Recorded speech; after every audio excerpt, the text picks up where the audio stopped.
Welcome to Coach Bennett's podcast, where every run has a purpose, where kindness is hardcore, where this is about running, and this is not about running, where every starting line is a finish line in disguise, where rambling still gets you where you need to be, where pineapple will never ruin your pizza, and the sodas, adult and not adult kind, are always cold, and where there is room on the starting line for everybody.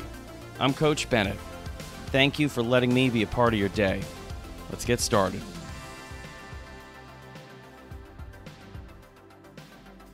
Welcome to episode 36 of Coach Bennett's podcast, Getting Comfortable, Being Comfortable. That's right. I think most people, probably when they checked out this episode on Spotify or Apple Podcasts or wherever you're getting your podcast from, probably thought, I think Coach screwed up. Because the phrase is usually getting comfortable, being uncomfortable. I mean, you've heard me say it. I say it a lot of times with tempo runs, and one of the great aspects of tempo runs is they really force you to work on getting comfortable, being uncomfortable. I've brought it up a number of times just in general with running, that there are going to be opportunities, and sometimes there are going to be specific situations in any kind of run, whether it's a recovery run or a speed run or a long run, where the point is to get comfortable being uncomfortable. And a lot of times that's where the breakthroughs are. But I was recently leading a run for a group of, I would say, very fit people that did not consider themselves runners, even though many of them run pretty consistently. And for whatever reason, they got a hang up about calling themselves runners. I think if you're listening to this, many of you maybe relate to that. But anyway, the point is, I was talking about the run. It was going to be a trail run, and that immediately set some people off into, thinking about the unknown. When I do run, it's usually not on a trail, or if it is a trail, it's like a perfectly manicured trail, and we're about to head off into these perfectly imperfect trails. And suddenly it dawned on me that a lot of people were uncomfortable about this run. And I said, a lot of people think one of the hardest parts of coaching is getting people to make that leap where they are confident enough to work on getting comfortable with being uncomfortable. And I thought, that's not one of the hardest parts of coaching runners. It's not one of the hardest parts about coaching people who run and don't think of themselves as runners. And it's not one of the hardest parts about coaching people who don't run but are about to start running. You know what's way harder? Getting people to be comfortable being comfortable. And that's why we're going to talk about that today, episode 36. Getting comfortable being comfortable. And I think this is going to be one of those episodes that, I know they're all like this, but I think this one is going to be really, really one of those that relates beyond running. This truly is going to be about running, and this is not about running. Getting comfortable, being comfortable. Let me start with why I think, I'm going to hypothesize here, why I think people have such a problem being comfortable when they run. I think a lot of it goes back to when they were younger. For many people. I'm not going to say for everybody, but I think for many people. And I think it was how they were introduced to the sport.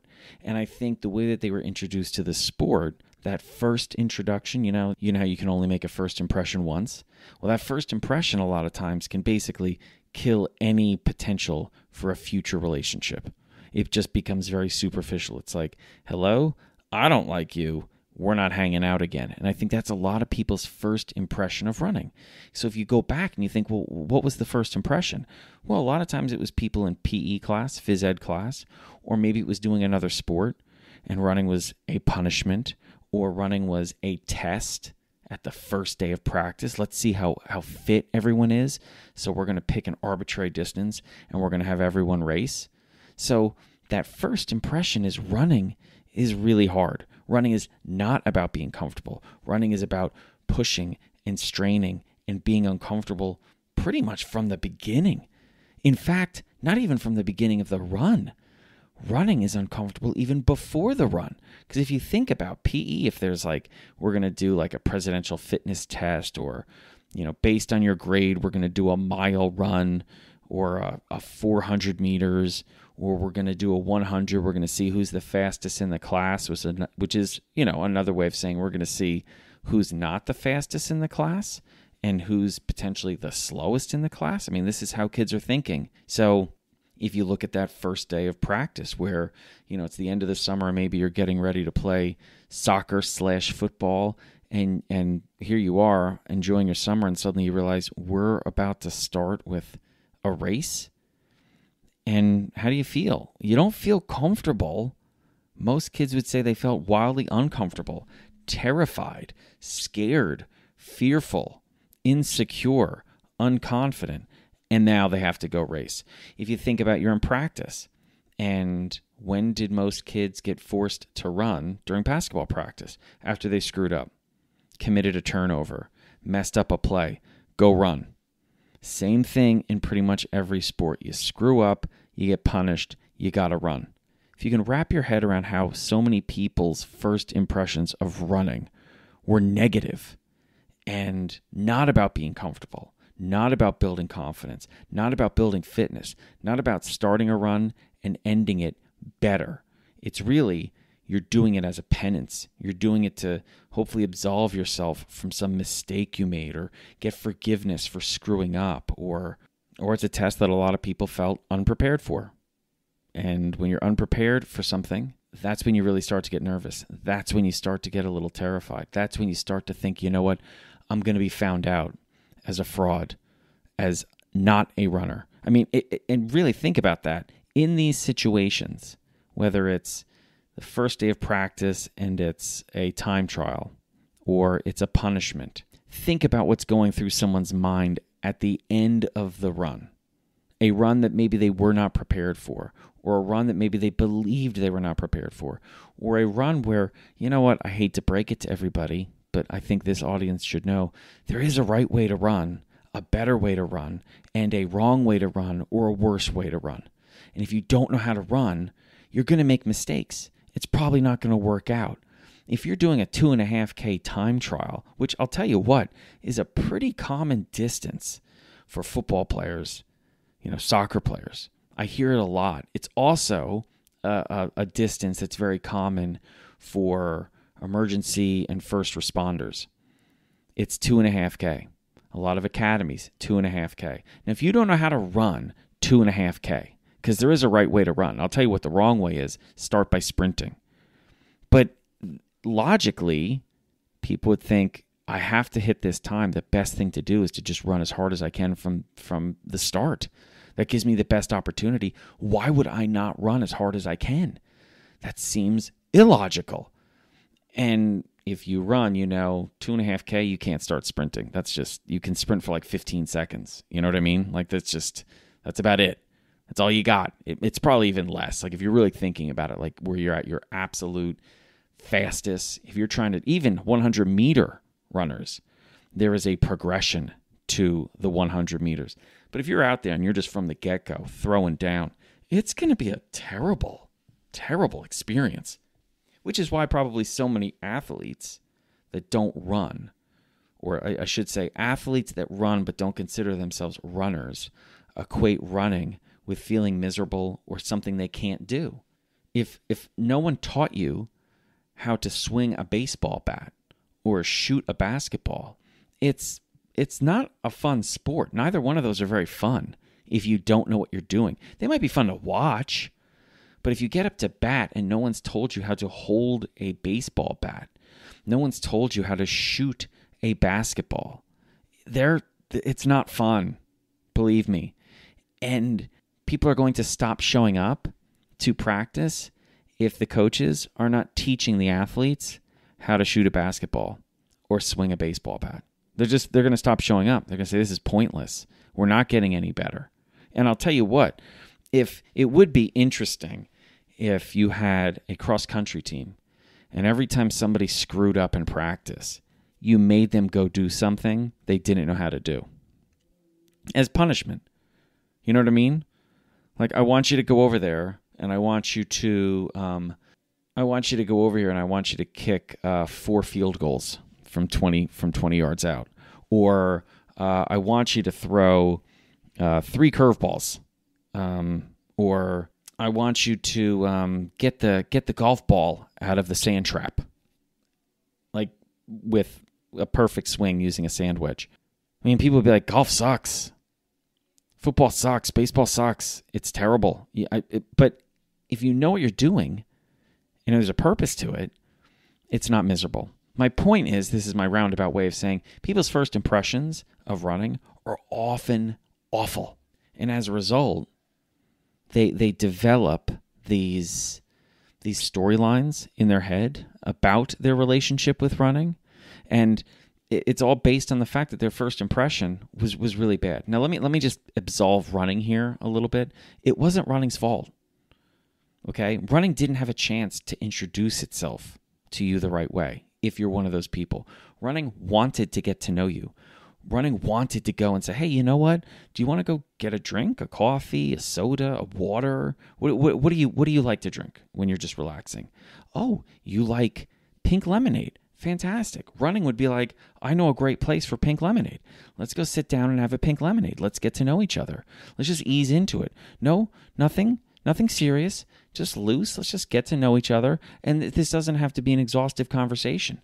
Really, I want to talk to you as long as you're comfortable talking with me. And then, let's actually just cut it off. And because running's thinking, listen, I want to get to know you enough where you feel comfortable and you feel good for having hung out with me. And really, I'd love to meet you again for maybe another pink lemonade. How does that sound? When? It's up to you. Tomorrow? 2 days from now? 3 days from now? I'm just excited that you want to have another pink lemonade with me. That's what running's thinking. And then when you meet back up, guess what? Running isn't making any assumptions at all. Running doesn't think you're best friends now or dating. Running is just like, I just want to get to know you more. Okay? What's going on? Because this is the thing. Running's a great listener. Absolutely. And running won't lie to you. But what happens is people don't get introduced to running that way. Running doesn't even get to talk. No, people abuse that privilege with running. And they say, no, running, don't talk to running. Don't get to know running. Running's mean. Running's nasty. Running doesn't want to know you. Running doesn't want to work with you. Running doesn't want to have pink lemonade with you. No. Running wants to make you feel terrible. And what you realize is that there's like this middleman, and sometimes it's a coach, sometimes it's a teammate. The point is they're the ones, it's a parent sometimes, that can screw up this relationship. They can introduce running in a way that is not true to who running really is. And as a result, you say, well, I don't want to get to know this person. It was bad enough being introduced to them. But now if you dig a little deeper and you ask someone like, well, what did you get to know about running? Like, well, I know that it's constantly uncomfortable and makes me feel terrible about myself, and it's too hard and I can't do it. And you go, whoa, pump the brakes a little bit. What did you do with running? Like, well, I ran as hard as I could, tried to run as hard as I could for 2.5K. Or I was amongst a group of my classmates and I was forced to race and I got last place. Or I wasn't able to do the entire run without walking a little bit.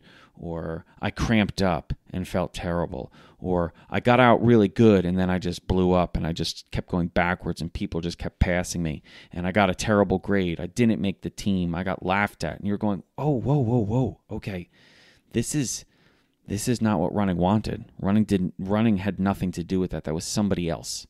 That was a coach. That was a teacher. That was a parent. That was a classmate.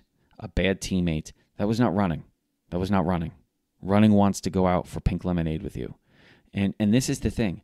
Running will always be open to meeting up with you again and saying, hey, let me tell you really about who I am. Okay?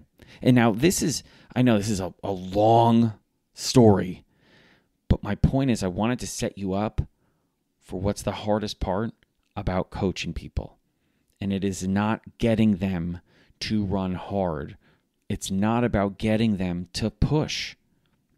For some people that's not easy, but we can work on it.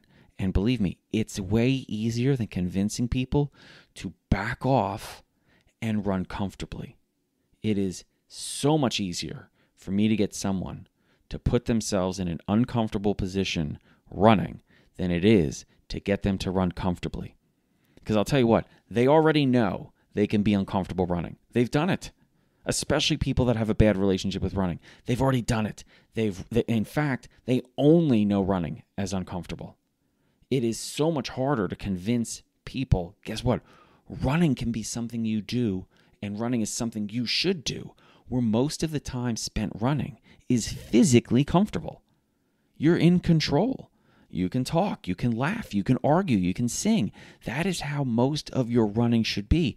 For some people, that is such a fantastic statement. And by that, I mean absolutely crazy. There's just no possible way. I've had people that run consistently, run intelligently, and have seen people faster than them, okay? And by faster, I mean a group of like professional runners have run by. And I've had established people, runners, okay, that know how to run, still battle with this concept because they see somebody faster than them and they say, I wish I could do that. And I say, you can do that right now. You do that right now. Because it's hard for them to marry those two things, that somebody faster than them is feeling the same things that they are, especially on an easy run. So they see this group of elite female runners running by. This is a true story, by the way. And the people I was with said, I wish I could do that. Now, keep in mind, we're about to do a speed workout. Most of them had done an easy recovery run in the last day or two. And I had to remind them, you do exactly what they're doing. They're running it at a faster pace, but that means nothing. The purpose of an easier recovery run is to do an easy run, a run that feels comfortable, a run that allows you to recover in a number of different ways. And the effort should be one where you can talk and laugh and argue and sing on it. You have all done that in the last 48 hours. You've gone for runs with people, and you've done that. You see them laughing, or they're arguing about something and having a good time arguing, but I'm sure that's what you did on your own recovery runs in the last 48 hours. The only difference is the pace. That's it. They're running a faster pace and matching the effort that you had on your run. Now, what we could do is we could talk to those elite women and say, hey, there are some women that are even faster than you. And on their recovery runs, they run faster and they go through what you're doing, which is they laugh, they argue, they sing, they have a good time on their recovery runs. So there's almost always going to be a group of people that are doing a different pace than you in both directions.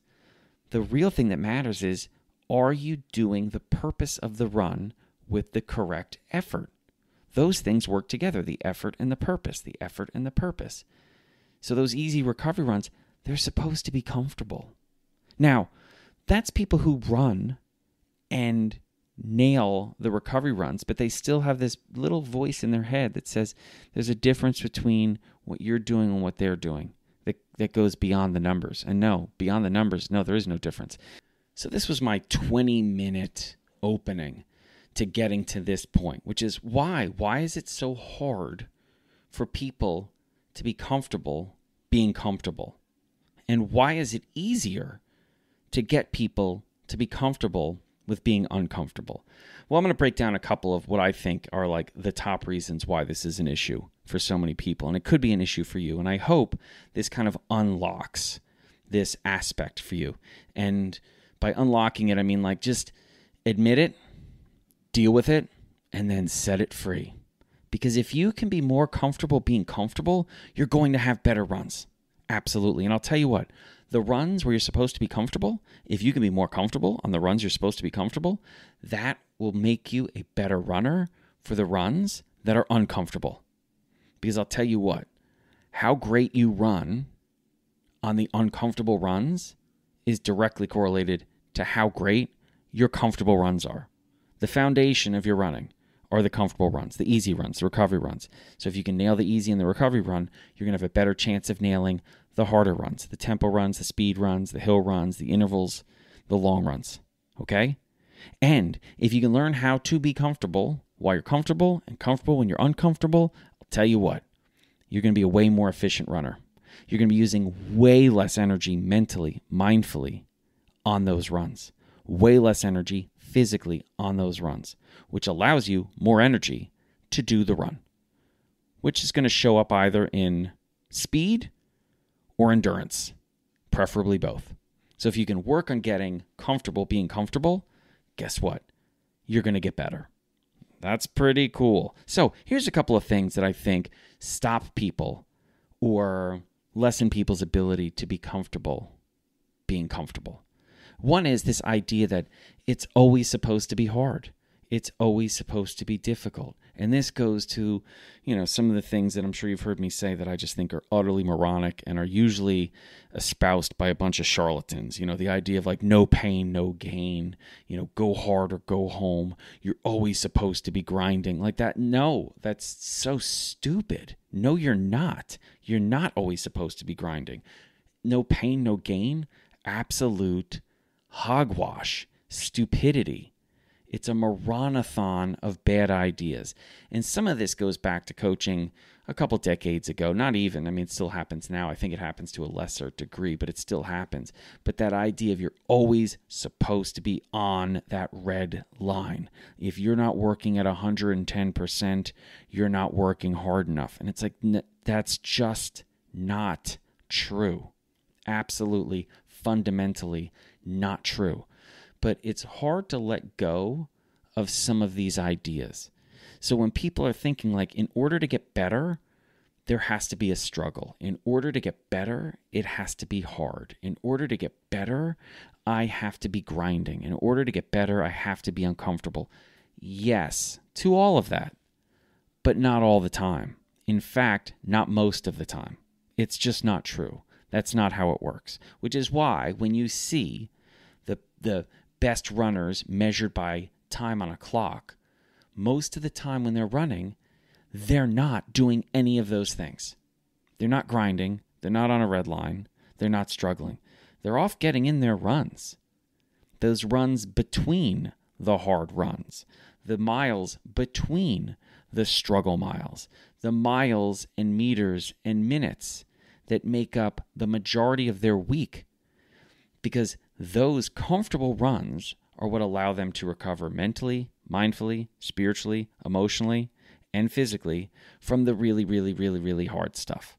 You can't get away with not doing some of the hard stuff. And I will tell you this, sometimes, maybe not physically, but all of the other ways that I mentioned, mindfully, mentally, emotionally, spiritually, those easy runs are a struggle.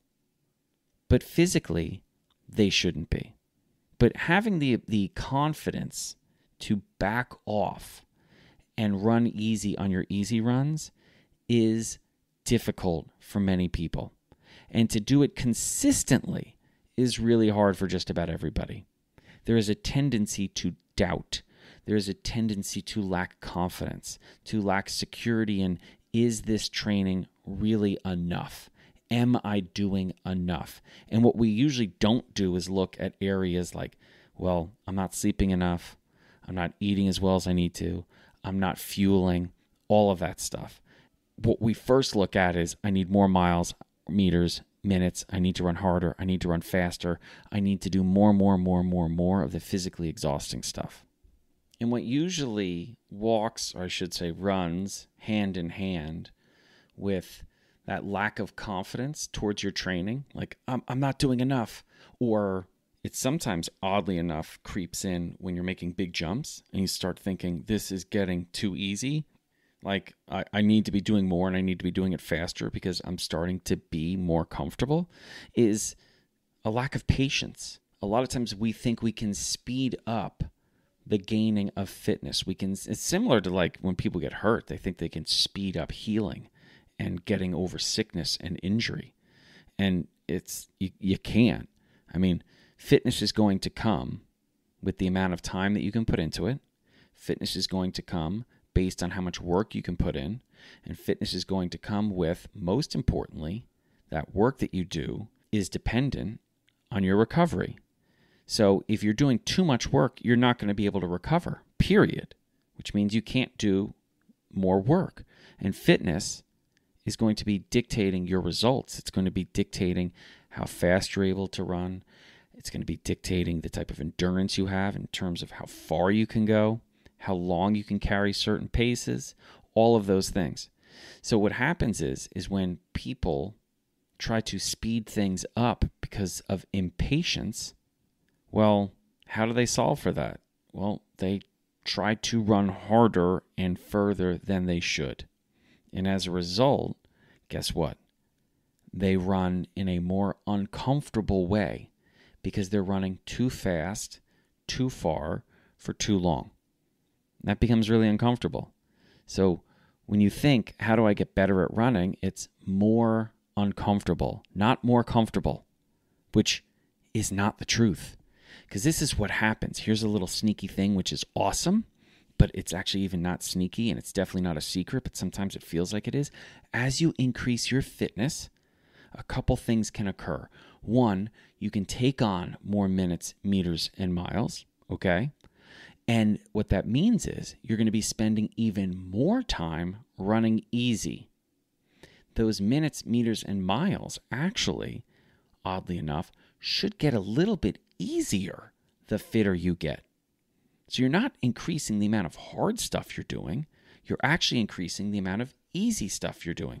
Sure, the volume of some of the harder days are going to increase, but guess what? As you get better, you learn how to be more comfortable more often.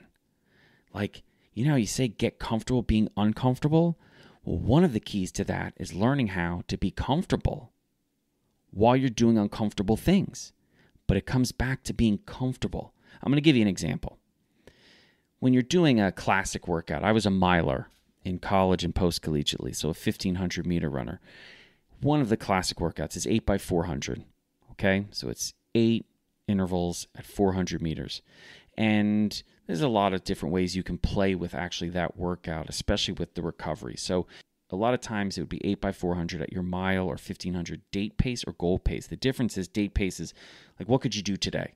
So if you could run a 4-minute mile today, fine. You're going to try to do 8x400 in 60 seconds. Now, the recovery could be anywhere from 2 minutes to 90 seconds to a minute, depending on how hard you want the workout to be. So let's just use that as an example. If you're fit and you're seasoned and you've been running for a while and you know what the purpose of this run is, you're trying to run as comfortable as possible for as long as you can in this workout. The goal is not to work as hard as you possibly can in this workout. The goal is to hit 8x400 in 60 seconds. Now, if you can do that as comfortably as possible, fantastic, terrific. That means you nailed the workout and or you're even fitter than you thought. Okay, that's great. Some people think the goal is 8x400 at 60 seconds. I should be struggling in this. It's a speed workout. Speed workouts are supposed to be hard. Not all speed workouts are supposed to devastate you. So what you're doing is you're going in there and you're pulling out all these tricks. You're like, mentally, the first couple intervals, I'm not committing to. I'm just getting in there. I'm going to look at my splits. I should be able to run a 60-second quarter relaxed and in control. Because if I can do 4 of these in a row, then I should be able to do one of them with a break pretty relaxed. And you should get through 4, 5, maybe 6. You're starting to get a little fatigued, so you're starting to really focus to hit that first 200 so you don't have to really move the last 200. You're trying to be consistent in your splits. You're making sure your form isn't breaking down. You're making sure your breathing is really relaxed and in control and efficient on the workout, on the interval. And the recovery in between. You're not screwing around. You're not high-fiving and grab-assing with your buddies. What you're doing is really focusing on breathing, relaxing, and just staying calm. Because what you want to do is recover as much as you possibly can in anticipation of that next interval. You want to be as relaxed and as recovered as possible for the next time you got to go on the line and run another 60-second quarter. Now, here's the thing. Don't get hung up on 60 seconds for 400 meters. You can turn it into 90 or 2 minutes. You can turn it into 3 minutes. It doesn't matter. It's the concept that what you're trying to do with a very difficult workout is run comfortably. That's what you're trying to do. And the fitter you get, the better you get at staying comfortable. So when we focus too much on that phrase, which is a great phrase, getting comfortable with being uncomfortable, I think we forget how many people struggle with being comfortable because of either how they were introduced to running or some of the mantras they hear, like I said, coming from, coaches or influencers or just old school posters that used to be up on the gym in school. I think it's a lack of confidence. I think it's a lack of patience. And I think sometimes you get into a comparison trap. You start to change your running, the goal of your run, the purpose of your run, based on people around you or people that you think are paying attention to you. So you push harder rather than owning your fitness. You run a pace you shouldn't run because you're trying to run with other people. And what's happening there is you're sabotaging your run. If you're running a faster pace than you should so you can run with other people, you're basically helping them and hindering yourself. That's what you're doing. Because you're now taking what's supposed to be an easy run, and now you're turning it into a tempo run. Were you supposed to do a tempo run today? If those people weren't here, would you have done a workout instead of an easy run, even though you're supposed to do an easy run? So you have to remember that you have to own your fitness. That's one of the first and best gifts you can give yourself as a runner.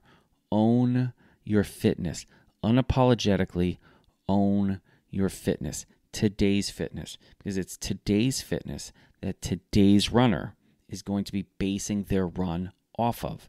Yes, today's run is in service of getting to a future state. That's what you're doing. You're trying to get better, and you will get better if you have the confidence to own your fitness, if you can have the patience to have today's fitness, if you have the humility to understand that today's athlete is the one that can do today's work, not tomorrow's work, not maybe 2 months ago's work, because maybe you're coming back from injury or sickness or time off. You have to be humble enough to realize I can only work with who I am today. I can be informed by yesterday's athlete, and I can be inspired by tomorrow's athlete, but the investment can only be done by today's athlete. You have to be comfortable with who you are today. That's not easy. That's hard. But running isn't about just everything being easy. It's about really teaching yourself that you can do hard things. And to me, that's really powerful. And I wish we would spend more time, and that's part of what today's episode really was all about, learning how to get comfortable being comfortable. Not just in doing a comfortable run, but also getting comfortable being comfortable with who we are today. Getting comfortable being comfortable with the fitness that we have today. Getting comfortable being comfortable with the time it's going to take to get to where we want to be. Getting comfortable being comfortable with not always being uncomfortable and not thinking that makes us lesser of an athlete, lesser of a runner, because we're not struggling all the time. We're not grinding all the time. We're not, subscribing to, sleep is for the weak. No, actually, if you don't sleep, you're weak. That's actually how it works, by the way. No pain, no gain, not true. You make most of your gains when you're not grinding. It's called eating, drinking, sleeping. It's called easy runs. It's called laughing. It's called learning. None of those should involve pain. In fact, when you're really working hard, it's not pain. It might be uncomfortable, but I'm going to save the term pain for injury and sickness. I'm not going to use it for a tempo run. No, you can struggle on a tempo run. It's not pain. I mean, the definition of pain actually, equates it these sensations that are coming from like a bodily disorder, like an injury or a disease or something like that. I don't equate injury or disease with what I'm going through on the last interval of 8x400 or the last 2 miles of a long run. Okay, I'm sorry. I'm going to save pain for where it means something. I think it can be hard, difficult, a struggle, a grind, yes, to deal with the last interval, the last couple Ks of a long run. Absolutely. Getting out of bed in the morning, for another recovery run, seriously, the middle of marathon training, or showing up another day where you're wondering, when am I going to start seeing some changes? Yeah, none of that's easy. It's not. It's not easy. It's not pain. Okay? So I'm just sliding that in there as kind of a words guy, And for people that want pain to be a part of the process, they're using a different dictionary to me. You know what? I got a new word. They're using a fictionary. Fictionary? Get it? That's actually really good. I just came up with that. That's fantastic. If you use it, you've got to quote me. So if you hear somebody using a word the wrong way, you say, where'd you read that? The fictionary? Ba-dum-bum. You don't have to do the fake drums if you don't want to. Anyway, the point is today, let's all work on being comfortable. Let's all work on celebrating the comfortable runs. Let's all embrace the easy runs. You know what I mean? Let's do that. It's very easy, and I'm okay with celebrating when we're getting comfortable being uncomfortable and taking on the hard things and the difficult things. But you know what? Sometimes the greatest struggle is not struggling. Sometimes the hardest thing is to just run easy. And if you can do that, it doesn't mean you're going to make everything easy, but at least you're not making the hard things harder. Okay? So let's all make a little bit of a vow to each other, because I think if we can do this together, it's going to be easier. Let's all celebrate being comfortable. Okay? And you can do that on your next run. Your next easier recovery run. We'll start there. We can work up to the other runs. But let's start with our next easy run. Run comfortably. Own it. Celebrate it. Make it feel great. Be proud of it. Be confident as a result of it. And share that. If people can own their fitness, know the purpose of their run, and be confident in who they are as a runner, then they can be comfortable being comfortable. I don't think it should be a lot of work to be comfortable. But if it takes work to be comfortable, it's worth it. So I think right now would be an absolutely perfect time to bring in mindset coach extraordinaire for, that's right, a mindset minute. It's been a couple episodes since we've had one, and you keep asking me for one. So guess what? You get it. That's right. You ask, I'll deliver. Let's have Tammie Bennett of the Show Up Society give us a mindset minute. Okay, guess what, friends? As a coach, I spend way more time telling my clients and my athletes to let it be easier and more fun. I spend way more time telling them that than telling them to go harder. This is not the 80s anymore. We're not trying out to be a part in the movie Rocky or Over the Top or anything else with Sylvester Stallone in it. There is such thing as gain without pain. You're going to have to get uncomfortable sometimes, but the harder part is to let it be easy and fun sometimes. And I'm telling you this, the more my athletes and clients have fun and enjoy the process, the better their results are. So I dare you to try me on this one. Go out, have fun, let it be a little bit more easeful, and let me know what happens. You are going to have much more sustainable results if you keep showing up. And guess what? You're going to keep showing up if you're letting it be comfortable sometimes and not always fighting your damn self. Coach Tammie knows what she's talking about, and she gets some bonus points for mentioning not one, but two Sylvester Stallone movies. You gotta love that. Sly, wherever you are, cheers to you, baby. That's episode 36. And I gotta tell you, I think this was a really important one, which is why I want to say thank you for listening. Thank you for subscribing to the podcast. Thank you for sharing the podcast. I think this is an important one to share with your friends, family, teammates. I think it is important. I think in this day and age, we have such a inundation of people telling us we're always supposed to be working hard. We're always supposed to be grinding. We're always supposed to be uncomfortable, and that's not true. If you want to achieve great things, you can't always be tired. If you want to achieve great things, you can't always be grinding. You just can't. You're doing something wrong. You might be able to achieve something, but it will never be as good or as great as what it could be. So take care of yourself. Take care of each other. And work on getting comfortable being comfortable. Till next time, Coach Bennett, see you on the next starting line. Thank you so much for listening to Coach Bennett's podcast today. And if you're not already following or subscribed to the podcast on whatever platform you're listening, well, I really wish you would because it helps a lot. Also, check out the show notes because you'll find a link to Coach Bennett's newsletter, as well as all the social media sites that I'm on. Places like Threads and Facebook and Instagram and Mastodon and YouTube, and even the artist formerly known as Twitter, whatever that dumpster fire is called today. You'll find a link to it because I'm on there. Thank you so much again for listening, and until next time, take care of yourself.